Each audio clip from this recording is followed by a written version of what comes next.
Assalamu alaikum wa rahmatullahi wa barakatuh. Welcome to Islamic Studies Notes. If you want to follow for more lectures, then do subscribe to this channel. Thank you. A'udhu billahi minash shaitanir rajim. Bismillahir rahmanir rahim. Assalamu alaikum. Welcome to Islamic Studies Notes. پچھلے lecture میں ہم نے دیکھا تھا کہ یونانی فلسفے کے کچھ اصول علم الکلام میں داخل کیے گئے، اس وجہ سے اسلامی عقائد پر کچھ اعتراضات ہوئے۔ اس لیکچر میں ہم ان اعتراضات کا اشاعرہ اور معتزلہ کا جواب دیکھیں گے انشاءاللہ۔ وہ تین بنیادی اصول جن کو سامنے رکھ کر اموی دور میں غیر مسلمانوں نے یا ان مسلمانوں نے جو روشن خیالی اور یونانی فلسفے کے زیر اثر تھے اسلامی عقائد پر تنقید کی، وہ اصول تھے قانونی فطرت، وہم پرستی اور علم یا سائنسی تحقیق۔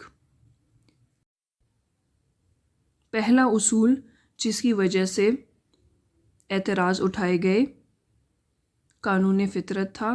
انہوں نے قانون فطرت کے خلاف شریعت کے احکام یا اسلامی عقائد یا حکم شرعی پر اعتراض کیا۔ روشن خیالوں کے نزدیک لاز آف نیچر تبدیل نہیں ہوتے، لیکن قانون فطرت کو بھی اللہ تعالیٰ نے بنایا ہے تو اس کو ختم کرنے پر بھی اللہ تعالیٰ قدرت رکھتا ہے۔ دوسری بنیاد جس پر اعتراض ہوا وہم پرستی تھا، یعنی جو چیز وہم پرستی کی طرف لے جاتی تھی یا اوہم پرستی لگتی تھی، مثلا جنات، وحی، ملائکہ کی باتیں، ان پر اعتراض کیا گیا۔ اعتراض کی تیسری بنیاد تھی علمی سائنسی تحقیق، پریگمیٹک آبزرویشن، سائنٹیفک ریزن۔ علمی یا سائنسی تحقیق کے خلاف جو چیز نظر آتی تھی اس پر اختلاف کرتے تھے۔ اس کے نتیجے میں مسلمانوں کے تین گروپ وجود میں آئے، وہ لوگ جو صرف قرآن اور حدیث کو مانتے تھے، اور اس کے علاوہ اشاعرہ اور معتزلہ جو کہ متکلمین تھے۔ اشاعرہ اور معتزلہ جو کہ متکلمین کے دو گروپ تھے، ان کے استدلال عقلی میں بنیادی فرق کیا تھا؟ اشاعرہ شریعت کو حاکم اور عقل کو خادم مانتے تھے، یعنی قرآن کے اندر جو کچھ بھی آیا ہے اس کا وہی مطلب لیتے تھے جس کے لیے وہ آیا ہے، اس میں تعویل نہیں کرتے تھے، لیکن اس کا ثبوت عقلی طور پر پیش کرتے تھے اور آیت کا معنی تبدیل نہیں کرتے تھے۔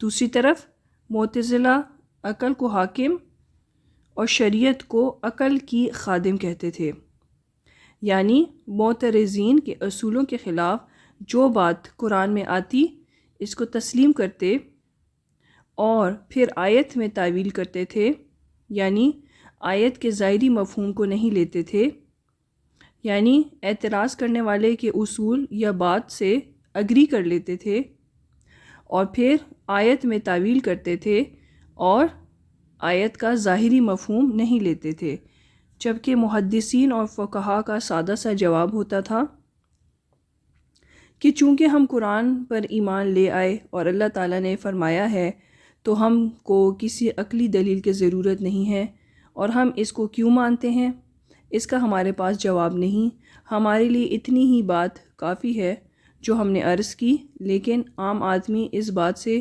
مطمئن نہیں ہوتا تھا، تو اشاعرہ اور معتزلہ نے اس فلسفے کو بطور ہتھیار استعمال کیا۔ اس حوالے سے ہم پہلی مثال دیکھ لیتے ہیں۔ قرآن مجید میں ارشاد ہوا ہے وَسَخَّرْنَا مَعَ دَاوُودَ الْجِبَالَ يُسَبِّحْنَ وَالطَّيْرَ، اور داؤد علیہ السلام کے ساتھ پہاڑوں اور پرندوں کو تابع بنا دیا گیا کہ وہ پہاڑ اور پرندے تسبیح کرتے۔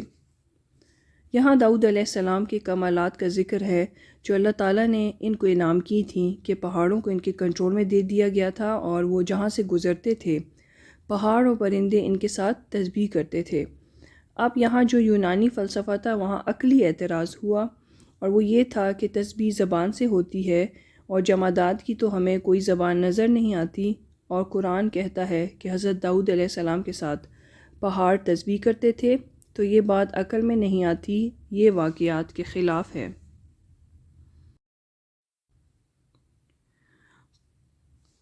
تو ان کو اشاعرہ نے کیا جواب دیا؟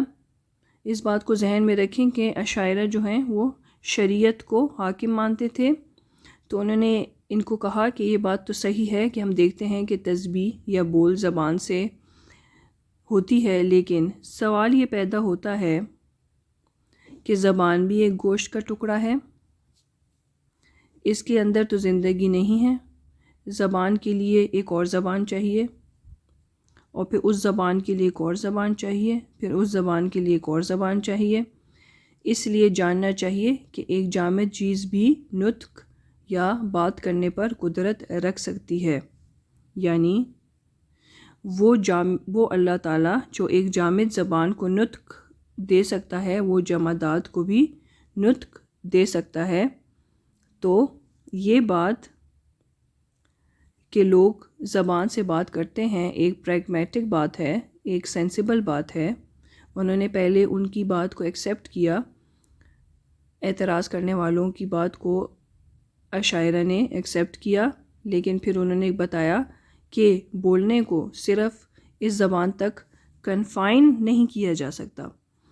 اللہ تعالیٰ کی ذات مجموعہ اوصاف ہے، اگر اللہ تعالیٰ ایک چیز کو گویا دے سکتی ہے تو اس کے پاس اتنی قوت ہے کہ وہ درخت و چٹان کو بھی گویا کر سکتا ہے، ان کو بھی بات کرنے کی صلاحیت عطا کر سکتا ہے۔ So you can not confine the powers of Allah سبحانہ و تعالیٰ۔ اب معتزلہ کا جواب کیا تھا ان کے اعتراضات کرنے والوں کے لیے؟ آپ کو میں یاد کروا دوں کہ اشاعرہ کے برعکس یہ لوگ عقل کو حاکم کہتے تھے۔ انہوں نے کس طریقے سے جواب دیا، اب اس کو دیکھتے ہیں۔ انہوں نے کہا ٹھیک ہے، آپ کی بات کہ جو چیزیں زبان نہیں رکھتی وہ نہیں بول سکتی بالکل صحیح ہے، لیکن جو قرآن مجید کہتا ہے کہ پہاڑ حضرت داؤد علیہ السلام کے ساتھ تسبیح پڑھتے تھے، تو تسبیح دو قسم کی ہوتی ہے، ایک زبان حال سے اور زبان قال سے۔ تو یہ زبان حال سے تسبیح کرتے ہیں جس کا ادراک صرف داؤد علیہ السلام کو تھا، اور عام انسان اس کا ادراک نہیں کر سکتے تھے۔ لہٰذا اس مثال کے ذریعے آپ کو سمجھایا گیا کہ اشاعرہ قرآن مجید میں تعویل نہیں کرتے تھے، جبکہ معتزلہ قرآن مجید میں تعویل کرتے تھے اور ظاہری مفہوم کو نہیں لیتے تھے۔ اب دوسری مثال کو دیکھتے ہیں۔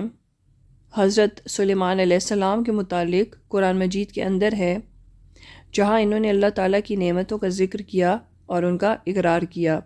ارشاد باری تعالیٰ ہے وَقَالَ يَا أَيُّهَا النَّاسُ عُلِّمْنَا مَنطِقَ الطَّيْرِ وَأُوتِينَا مِن كُلِّ شَيْءٍ۔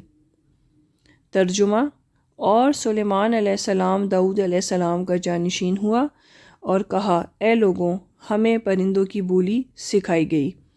یہاں فلسفہ زدہ لوگوں کا اعتراض یہ تھا کہ پرندوں کی زبان، عقل اس بات کو تسلیم نہیں کرتی کیونکہ ان کی کوئی لینگویج نہیں ہے، یعنی پرندوں کی تو کوئی لینگویج نہیں ہے، وہ لڑائی، بھوک یا بچوں کو بلانے کے لیے محض آوازیں استعمال کرتے ہیں، جبکہ لینگویج کیا ہوتی ہے؟ لینگویج ہوتی ہے کہ through which we can recall our past, describe our present and do planning for the future.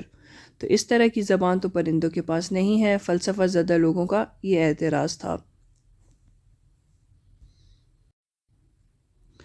یہاں اشاعرہ نے ان کو کیا جواب دیا کہ کس کو پتہ ہے کہ پرندے اپنی آوازوں سے وہ سب کچھ نہیں بول سکتے یا کہہ سکتے جو ہم کہتے ہیں، یہ تو آپ کا مفروضہ ہے۔ اگر پرندوں کی بھی ہماری طرح ہی زبان ہو تو اس میں کیا ممانعت ہے؟